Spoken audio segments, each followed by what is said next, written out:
Et bonjour. Bonjour. Avec vous, on va parler ce matin, dans l'autre regard, de la Chine et de la robotique. La robotique, plus précisément, même des humanoïdes qui font maintenant partie de la vie quotidienne des Chinois. Oui, exactement. Et d'ailleurs, un nouveau type d'humanoïde a été exposé à la One Optics Valley. L'exposition s'est déroulée du 18 au 20 mai. Ce qui est impressionnant, c'est que la Chine ne cesse d'investir sur la robotique et sur l'humanoïde. Un investissement massif sur plus de 135 milliards d'euros d'ici 20 ans. Et ce qui est impressionnant pour ces humanoïdes, c'est qu'ils commencent à quitter les laboratoires, les industries, pour franchir les portes de la maison. Ils ont été pensés et fabriqués d'une manière de s'adapter à un environnement domestique. Cette humanoïde que vous allez voir, par exemple, cet humanoïde à l'écran, est capable de préparer les repas, de débarrasser et de nettoyer la table après le dîner. Plus minutieux encore, c'est lui qui gère la corvée du linge en pliant les vêtements et en étendant les habits mouillés. Mais la véritable révolution de ce robot, c'est que les concepteurs ont intégré une dimension humaine, c'est-à-dire la parole et l'interaction sociale.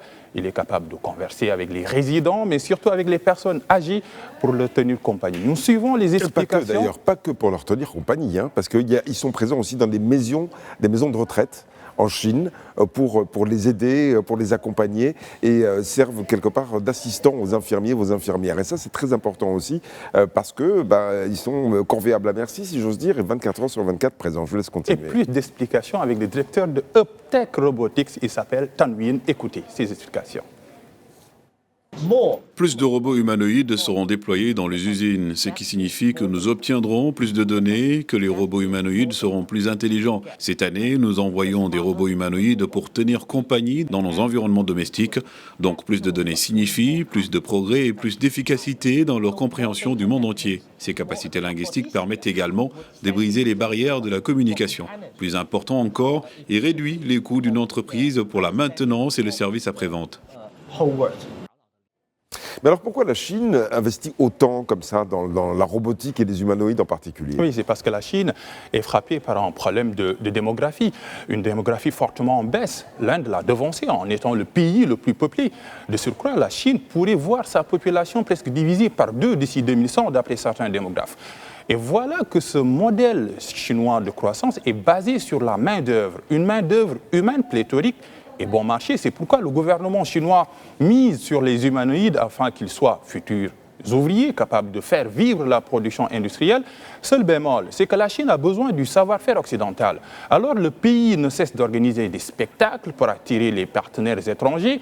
Lors du gala du Nouvel An 2026, par exemple, un immense spectacle de kung-fu a été réalisé par des humanoïdes. C'est plus de 300 millions de spectateurs. Et d'ailleurs, ce soft power commence à payer puisque l'entreprise chinoise Uptech et les géants allemands ont signé un partenariat qui prévoit le déploiement de 100 000 robots humanoïdes intégrant des logiciels industriels allemands. Oui, et on a vu il n'y a pas très longtemps un marathon auquel ont participé des humanoïdes. Alors il y a la Chine, bien entendu, mais ce n'est pas la seule sur ce terrain des humanoïdes. On peut même parler de guerre froide entre la Chine et les États-Unis, parce que les Américains sont aussi présents.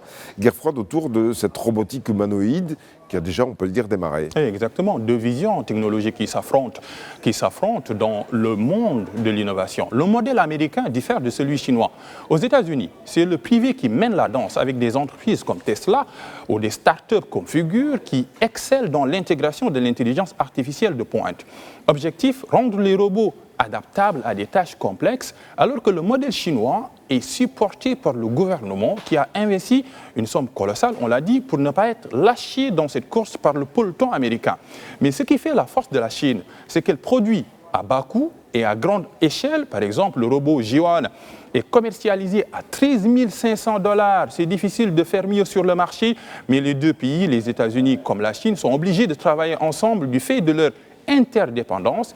L'Amérique a le monopole des puces électroniques pour rendre les humanoïdes plus autonomes et la Chine contrôle une grande partie de la production de terres rares, de composants électroniques de base, comme pour reprendre la fameuse formule d'Eamon Aron, paix impossible, guerre improbable. Humanoïde avec un petit H. Exactement. Merci beaucoup. C'était Papa Younser pour l'autre regard.